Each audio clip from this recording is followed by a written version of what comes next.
Sa Risa Ontiveros, no? Senador Risa Ontiveros. Sabi po ni Risa Ontiveros, ito po ang kanyang sinabi ngayon lang.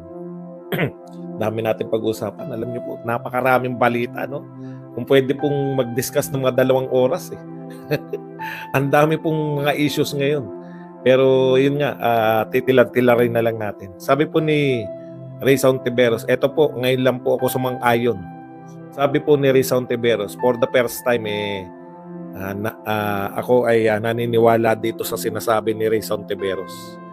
Sabi niya, para matapos na ang patutsadahan sa drug use ng 2 leader ng bansa, I encourage them both to take the test. O, di ba? Ako naniniwala ako diyan kasi pareho nag-aakusa. Yung isa inaakusahan niya si Pangulong Duterte. Ano sabi? Total may akusasyon yung 2 leader, di ba? Yung dating presidente at yung kasalukuyang presidente. Hindi po kasi inignore ng dating presidente, sumagot po siya. Pareho pong may akusasyon.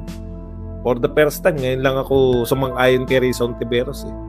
Di magpa-drug test na lang kayo pareho.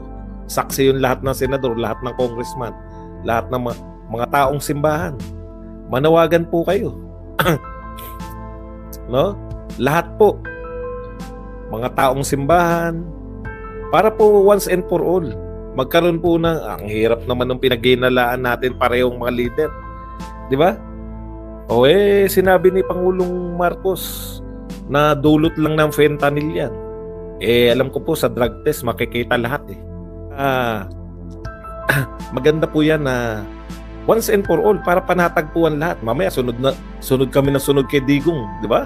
Katulad ng sinasabi niyo, sunod kami na sunod, yung pala. Yung sinasabi niya, fentanyl na pala, dulot na pala ng fentanyl.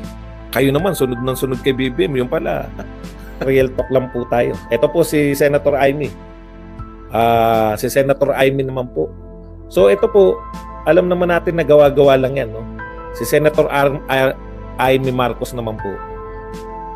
Talagang hindi po nila mapaniwalaan sila po ni Senator Bato na hanggang ngayon itinatanggi po ng mga politiko yung involvement nila dyan sa PI na yan, no? Sabi nga ni Bato, mahirap po yung national leader natin. Kasi matuturing po na national leader yung Speaker of the House eh. Mahirap po na yung national leader natin, mga national leader ay sinungaling, no? Kitang-kita na po sa unang saltada pa lang ng sa Senate investigation na doon po mismo sa bahay ni Romualdez, no? Pinsan Initiative. Doon po mismo sa bahay ni Romualdez nagmi-meeting tong mga nag-PPI na to. Tsaka maganda po kay Senator Amy, hindi na po siya nagtatago ngayon, no?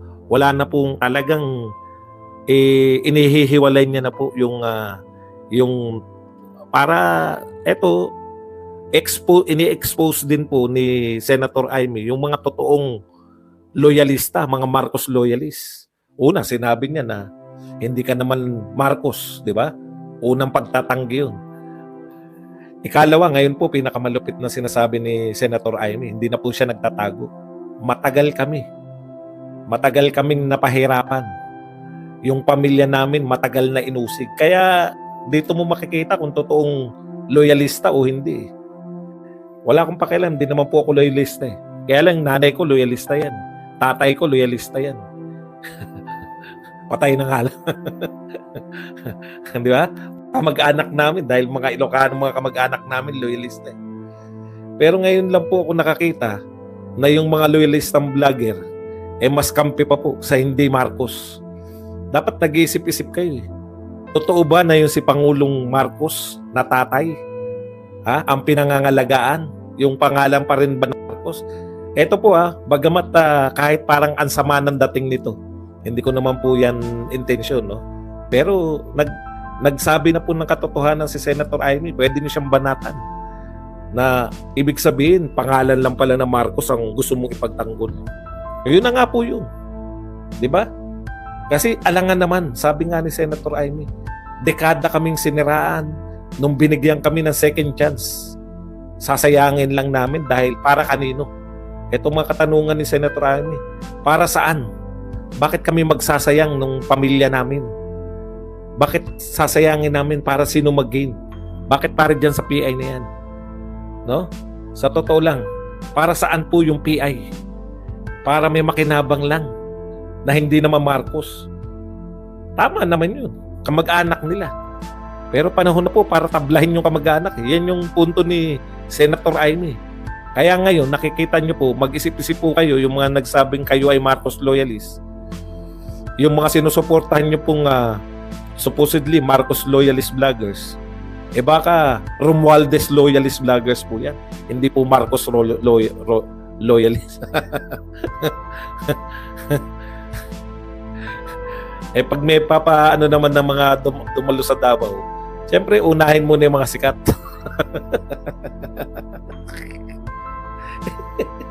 Pag inuna ko, sumikat pa ako.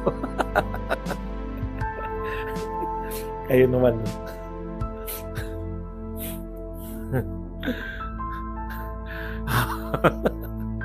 Hindi kasi talaga rebelde ako at nature eh. Gusto ko talaga yung mga nagre-rebelde. Kaya tama si Amik, Ilocano lang.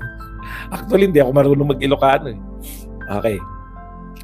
So, eto po, balikan lang natin yung sinasabi ni Senator Amy. Kung marunong lang po talaga, no?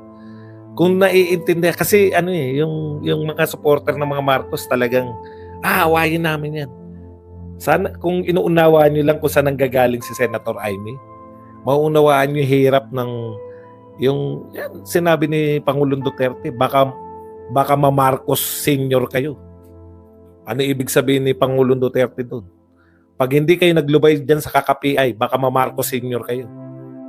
Baka matulad sa tatay. Yun po ang ibig sabihin ni Pangulong Duterte doon, no?